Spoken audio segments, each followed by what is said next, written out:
Bottas daarachteraan. Pierre Gasly op de vierde positie. Die al vertrouwen dat de twee Ferraris. Giovinazzi ook Alonso, Ricciardo, Russell, Stroll en de rest van het veld. En als de lampen uit zijn, zijn ze weg voor 72 ronden hier in Zandvoort. Taking up their first positions, it should be long now. There is an orange smoke all over the circuit further back. Under the outlines like box, but hopefully they can see their way. And the lights will shortly come on. 72 laps, one pit stop or two pit stops, and it may depend on yellow flags and safety cars as well. But there the lights, yeah, lights coming on. And on the flag, working hard. The line lifters are aan het rennen. Goeie start van Hamilton vanaf de tweede positie. Maar op de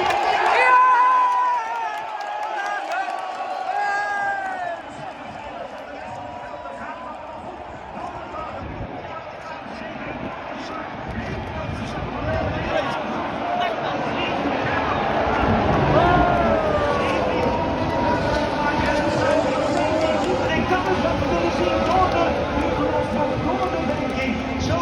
die en dan is Giovinazzi daarin gevecht, zegt wat dan dan gaat het allemaal goed richting het schrijfwoord. Ja, met z'n tweeën door het schrijfwoord, dat gaat niet en dat gaat wel. En Max Verstappen aan de leiding. Wow, what a first few corners from Max Verstappen. He has already pulled out such an advantage over the two Mercedes, Hamilton and Bottas.